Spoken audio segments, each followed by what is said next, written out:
espesyal ang umagang ito dahil nakasakay ako ngayon sa kanilang tradisyonal na bangka mga kapuso na ang tawag po nila ay Parao. And of course, nandito po tayo sa Alaminos, Pangasinan para nga po makisaya sa kanilang 3rd Parao Festival mga kapuso. Nako, itong Alaminos mga kapuso ay kilala dahil sa napakaganda nilang 100 Islands National Park or Natural Park mga kapuso na napakaganda na puntahan ko na yan mga kapuso, mag-e-enjoy kayo.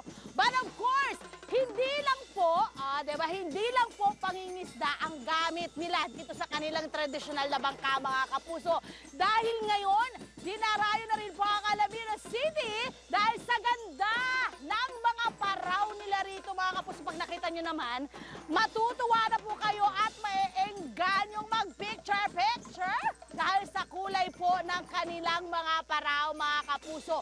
Naku, mamaya aalamin natin paano nga ba naumpisahan itong mga pagpaparaw na ito, diba? Paano nila ito inumpisahan at paano nila nakita na pwede pala itong pang-akit sa mga turista mga kapuso bukod sa kanilang napakagandang 100 Islands mga kapuso. At hindi lang yan, dahil syempre pag may festival, may kainan. Aba, alamin natin ang mga masasarap na putaheng inihahain po ng Alaminos dito po sa Pangasinan. Tutok lang po sa inyong pabasang morning show kung saan kumukulay ang iyong mundo. Unang hirit!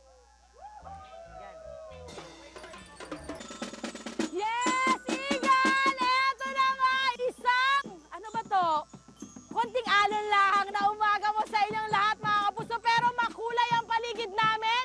Tamang-tama sa napakagandang pagsikat ng araw mga kapuso dito sa baybayin po ng Alaminos mga kapuso sa Pangasinan.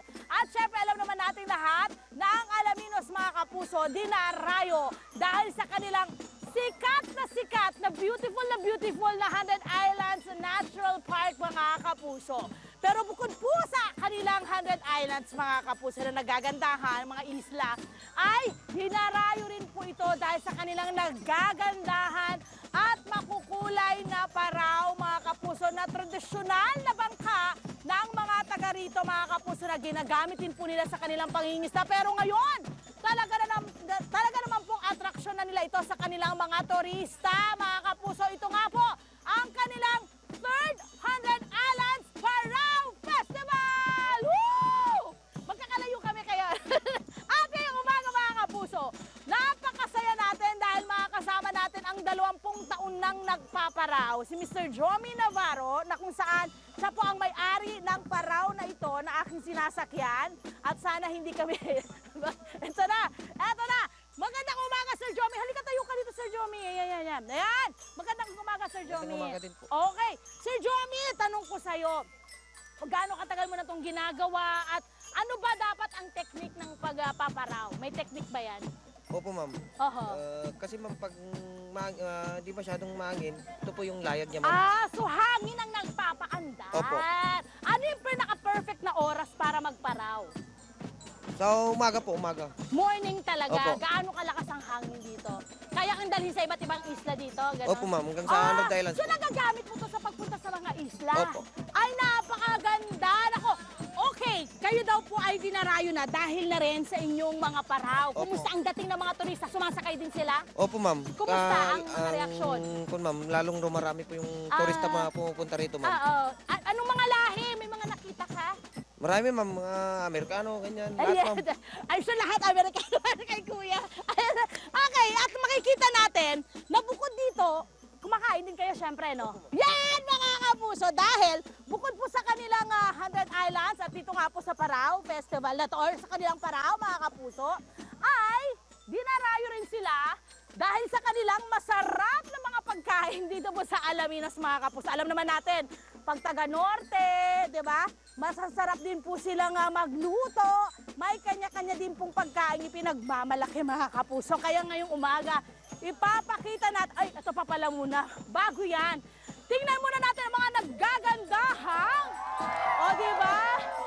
Mga taga-Alaminos! Kumusta kayo? Dito tayo sa ating mga beauty queen, Martha Island. Oh! So kayo ang nagre-represent sa mga islands ng 100 Islands? Yes po. Anong pagkakaalam mo sa Martha Island? It's a former name for Pilgrimage Island kung saan po yung Jesus Christ the Savior. Taray! Winner! Okay. At syempre, dito po silang lahat. At yung ating magagaling na dancers. Yan po sila mga kapuso na talaga namang pinaunlakan po tayo ngayong umaga. Okay, eto na tayo sa ating kainan mga kapuso. At makakasama natin dito si Mami Miriam Preciados. Hi po. Yes, ma'am. Good morning Di pala, po. Mami. Miss Miriam Preciados. Yes, ma'am. Good Miriam, morning po. eto na. Ano yung ipapatikim mo sa amin? Ay, ngayong umaga po ma'am, mag-prepare po tayo ng ginataang halaan na merong sea urchin. Oh, pero may tawag kayo, di ba? Yes po, sa local dialect po namin, ang tawag po namin dyan ay pana-pana. Ito po siya ma'am. Pana-pana? Yes. Okay, so paano nyo nakuha yung mga yan, yung ating mga sea urchin? Usually ma'am sa seashore din lang naman po siya. Pero marami din po sa dagat po talaga, sa ilalim So po. marami mismo kayo kinukuha. nito Opo, dito. opo. So itong mga prepare natin ngayon ay local products ninyo. Yes, Ayun ang ma'am. kagandahan. Okay, so paano ang ginawa nyo sa sea urchin? Doon para po Niluto dun sa, nyo ba yan? yes ha? ma'am, para po sa ginataan po natin. So nagsutay lang po tayo ng bawang. Hindi, pero paano tinanggal? Gusto Ah, ko okay makita po. paano siya tinanggal. Yun ang gusto kong malaman. Ano ang kinakain dyan? Sige po, mag-try po tayo ng Oo. isa. Ayan, Kasama natin Jowen. si Jo- Yan, mga estudyante Ano po pangalan namin, niya, si ma'am? Jowen Tonban. Jowen. Okay, Jowen, let me see. Paano mo bubuksan yan? Sa gilid? Sa gitna po ha. Sa gitna. Hiwain. Ayun. Alin ang kukunin mo dyan? Oo, and then? Anong kinuha? Yung laman. Anong laman? In short, itong gitna ang tatanggalin. Yun. Guys, pakita lang. Pwede pakita mo sa camera. Itong gitna ang Hindi. Itong meron pang laman. Para lang makita. Guys, ito yung kukunin. Ayan, itong nasa gitna. Yan ang tatanggalin. Para maging ganito, Miss Yes po, Miriam. opo, Okay, ma'am. and then ngayon, asa na yung nilagay na niya. Apo, inumpisan po natin ma'am sa paggisa po ng bawang, sibuyas, luya, kamatis, at saka po yung ating halaan. Yan po yung local naman namin na seashells po dito sa city. Ano ang tawag doon? May sarili ba kayong dialect doon sa Sa ating- amin po, sa Ilocano. Ay, sorry. Sariling salita doon sa Opo, ang tawag po namin, kappo. Tapo! Yes. That's nice. Okay. Yung pa yung And then, local kailan tayo. po ilalagay yung ating sea urchin? Nilagay na po natin kanina Yun. ma'am, para po maglasa po siya. Pampalasa siya. Yun naman mga kapuso. At syempre ito po ang kanyang itsura mga kapuso. So titikman natin. Okay, tikman. Actually gusto ko yung tikman yung sabaw. Yung sabaw. Yung sauce nito. I'm sure pagkasarap-sarap. May gata eh. Oh wow! Ang sarap! Maanghang siyempre, alam nyo na. Siyempre, Makakalimang kanin. Pero hindi, isa lang dapat. Ang lasa! Grabe ang lasa niya! Napakalasa mga kapuso. Masarap talaga to. Okay, yung sea urchin, wait lang, pera ako ng tinidor kasi ginano ko na yon. Yung sea urchin kasi, Actually, yung nadurog nadurog na po na siya. yun eh. Kasi, ganito siya guys. Ganito siya oh. Ganito siya oh.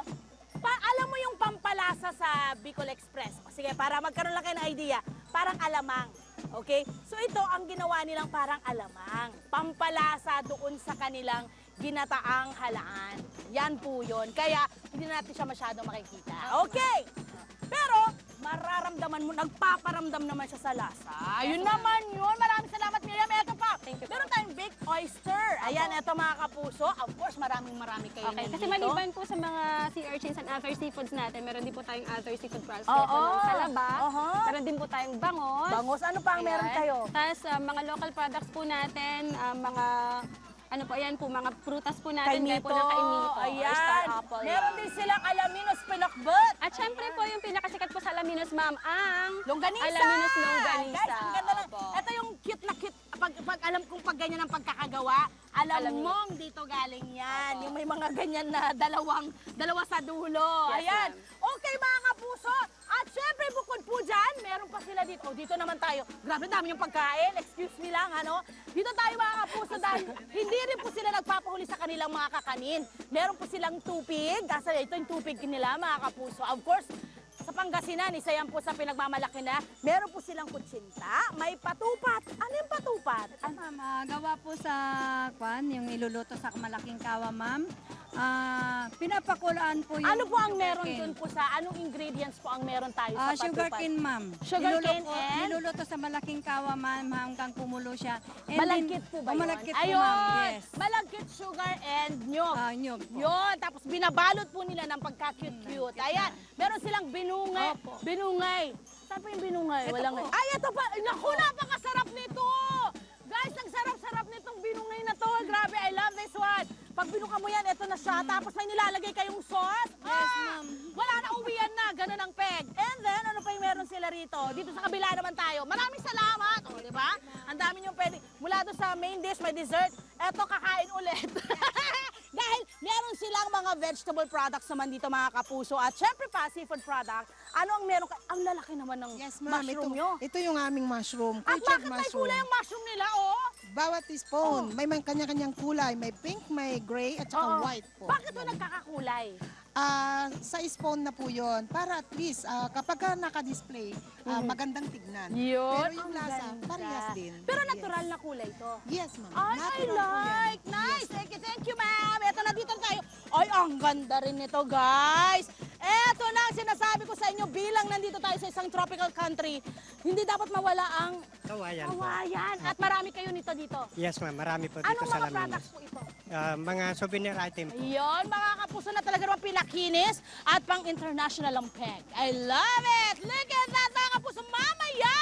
Naku! Ang Quezon Island daw! Napuntahan na kaming team. Mamaya po yan. Ipapakita namin sa iyo ang ganda niyan.